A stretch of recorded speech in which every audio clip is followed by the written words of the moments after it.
Reactor online. Sensors online. Weapons online. All systems nominal.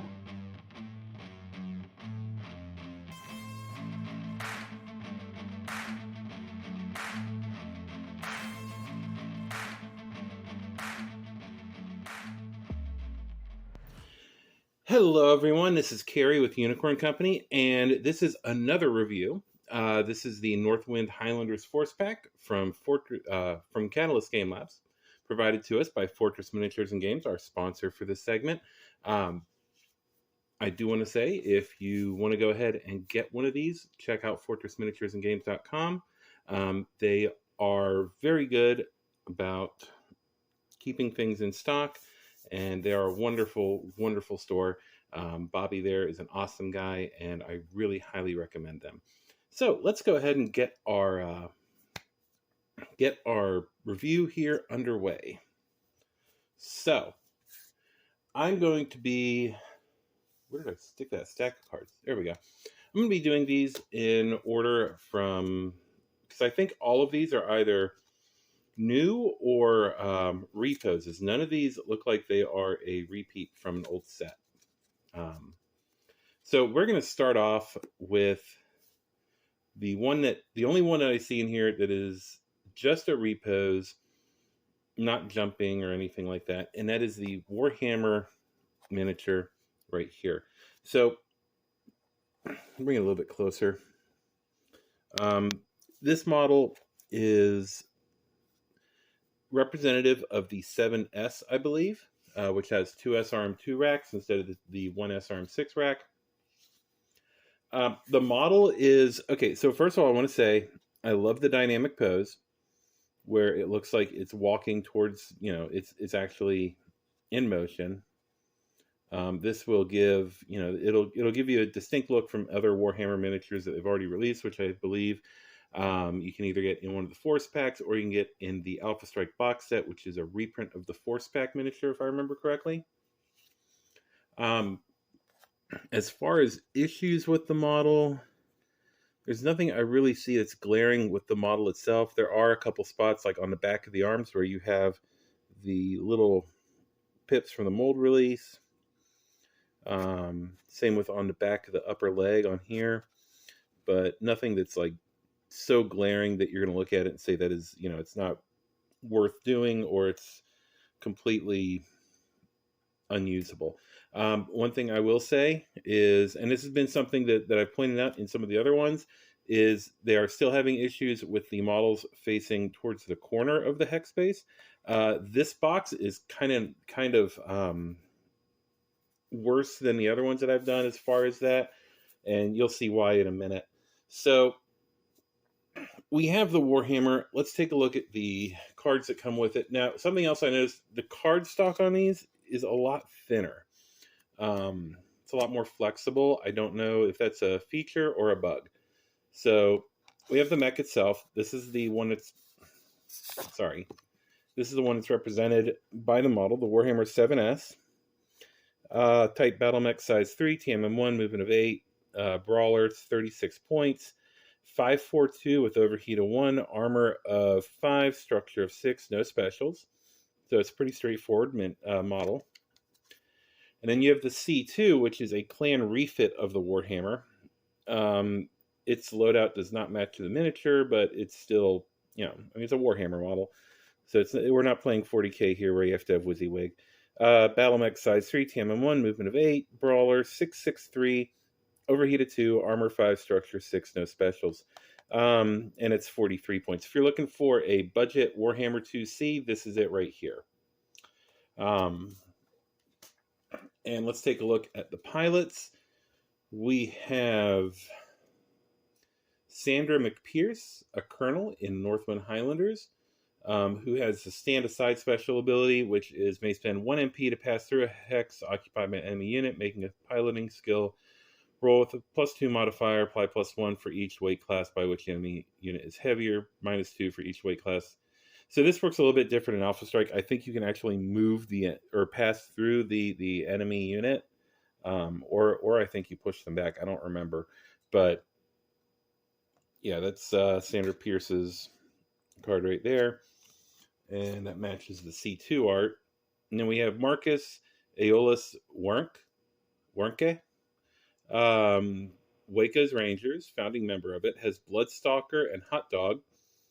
Hot Dog's a -1 to rolls to avoid overheat, which is different in Alpha Strike. I don't have it with me at the moment. Bloodstalker is -1 to hit again modifier against single enemy until they retreat or are disabled. And I know in Alpha Strike you can pick a new target for that after you've destroyed the unit. So after the Warhammer, we have the first new miniature. Well, this one is definitely new. It's the Grasshopper. Grasshopper model. Okay, so I'm going to say this first of all. Its head seems a little oversized. It feels kind of chibi-ish. I don't know how else to put it. Other than that, though, the model is great. And it has a lot of the design cues from the 3025 art, where you have like the cylindrical upper arms. Obviously, on the back of the mech, they've done an amazing job here. You do have some spots where it was removed from sprues right there on the shoulders.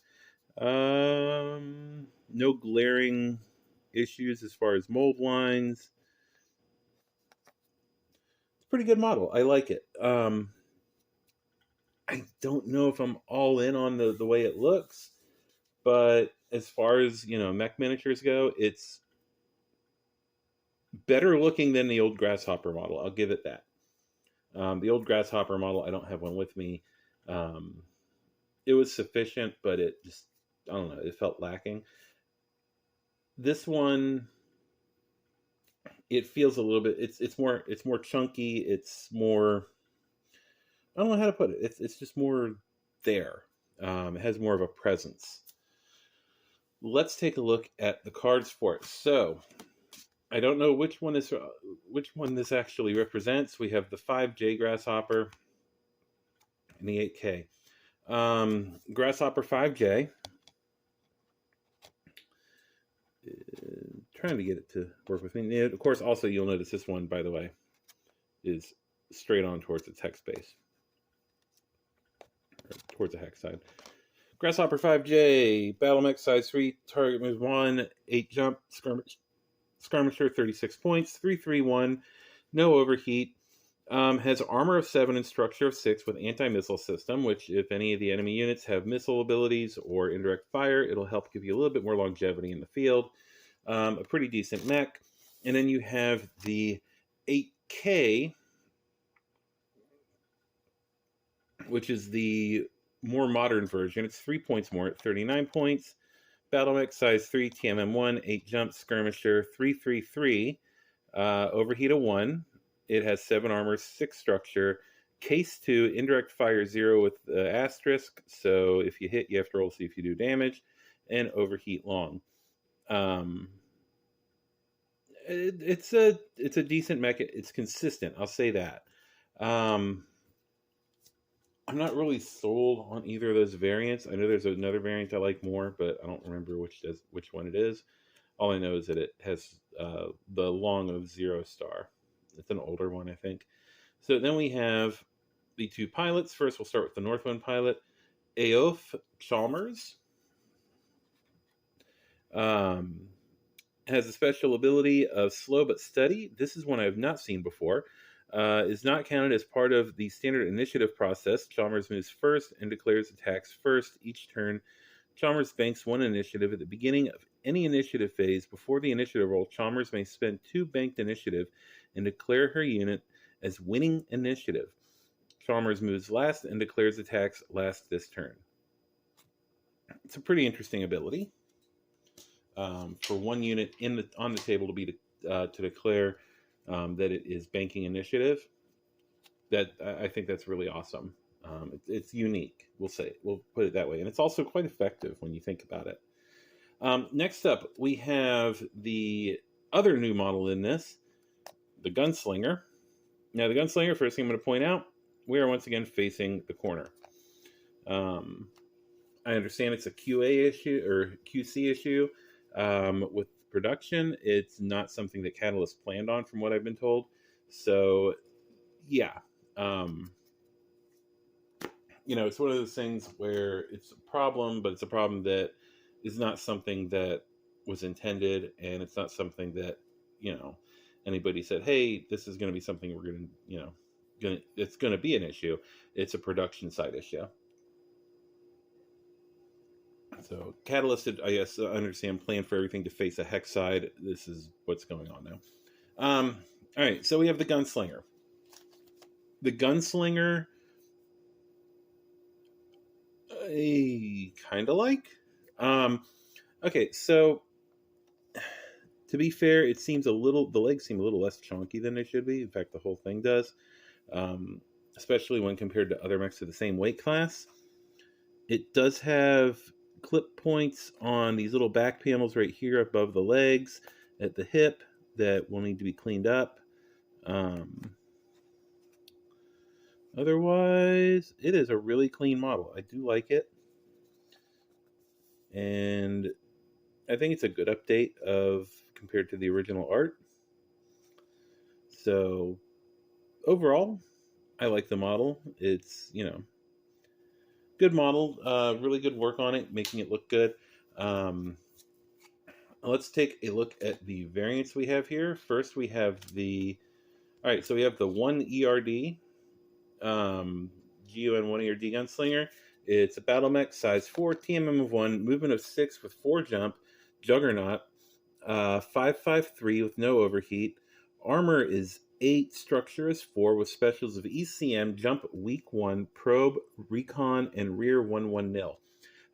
This is essentially it's sort of a close range brawler, even though it says Juggernaut. But it's going to basically get in and start beating on things. The only drawback with this one, at 48 points, it has 4 structure, and that's going to be an issue. Once they're in your structure, you're going to have some problems. Then we have the GUN 3 ERD Gunslinger. This one is battle mech, size 4, TMM 1, movement of 6, 4 jump, Juggernaut, 563, overheat of 1, so it's terrifying at medium range. Has armor of 8, structure of 5, so a little bit better on the armor, and it also has better survivability. Has ballistic resistant armor, case 2, jump weak 1, rear 1-1-0. So this one is going to be seen in the later eras like Dark Age and Ill Clan.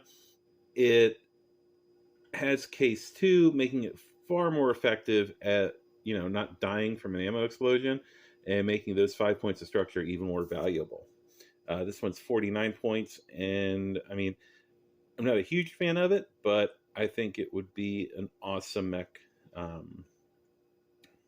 Awesome mech regardless. So there's the Gunslinger.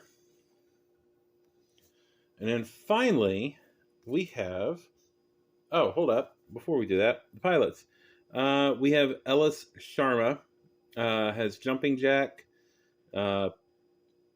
Takes your modifier from +3 to +1 when firing after jumping. And Speed Demon.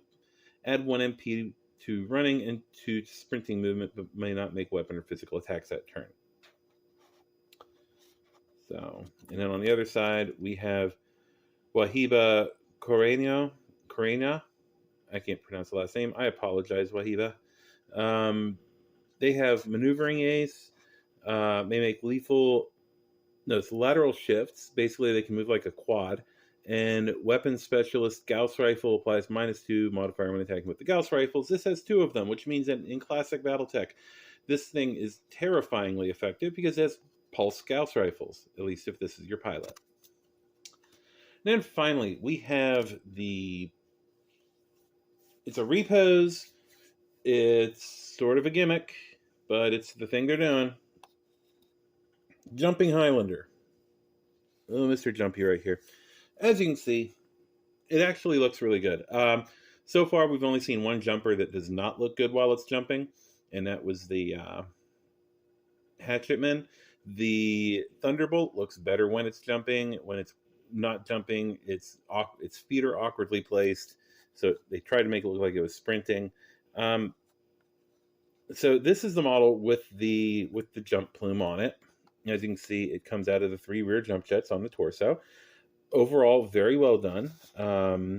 You do have what looks like a clip mark on the bottom of the elbow there. There's one on the underside of the Gauss rifle housing. But, as you can see, that comes off really easy. So this is not a model that you can place onto its jump plume and then switch out onto its standing base.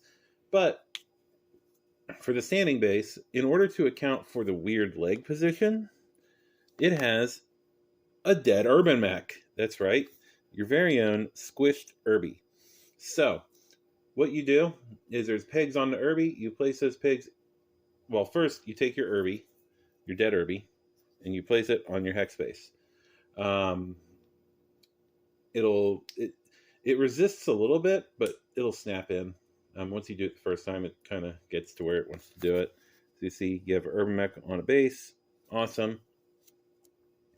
And you do the same thing. Big peg to big peg, little peg to little peg on the feet of the Highlander. And it's standing in a way that it doesn't look unnatural like the Thunderbolt did. Get it to focus. Come on. You know you want to. There you go. So, yeah, it doesn't look like it's unnaturally standing like the Thunderbolt. And everything, the Gauss rifle's still straight, everything. They did this in a way that the mech would still look correct. As far as the jump jet holes, you can see them, and obviously you can see they go up in there pretty far, but they don't look, like on the other ones that they've done, they look a little bit awkward. On this one, they don't really. I think because of how far down they're angled. And at what angle they did the jump plume entry points. So, yeah, overall, I mean, this model is excellent. I don't see anything that's wrong with it as far as mold lines or anything like that.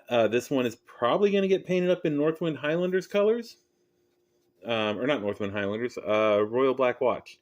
Because I'm looking at probably redoing my Royal Black Watch that I have for my Star League Defense Force. And I know how to do that tartan. So I'm probably going to do that on this mech right here. And maybe on the Grasshopper as well. Because it was available to the Royal units. They both were. So yeah, that is all of the mechs for this force pack. Let's go ahead and bring them all out here so you can see. All right, so that's all of them right there. As far as how much this cost, give me 1 second. All right, so as far as how much does this cost, I want to say it was like $24.95 or something like that. I don't have the price directly in front of me, but after shipping and everything, it was like $27. So, it's great price for 4 miniatures. And also, like these ones here, you're getting a really good value because none of these are straight repeats of the models that have come out. All of these are either completely different variants, or in the case of the Highlander, it can jump or it could be standing upon Bishop Steiner's baby there. So that is it for the Northwind Highlanders Force Pack. I would highly recommend getting it. Obviously, like I said, the cards are a little bit flimsier than the older ones, than the ones in the other Force Packs. I don't know what's up with that. At least they feel a little bit flimsier. If you're putting them in card protectors, it doesn't matter anyway. And of course, if you're using the master unit list, the cards are literally just ancillary at this point. They're just something extra that you have because, they put them in the pack. If you want to support the podcast, or if you want to support the channel, go ahead and check out our Patreon at patreon.com/unicorn company. We have a variety of tiers, all of which you at least get a shout out. Some of them you get more stuff. You also get access to our there's a link on there for our Discord, and you get early access to videos before they come out. So about a week before a video comes out, you get to see it before anybody else.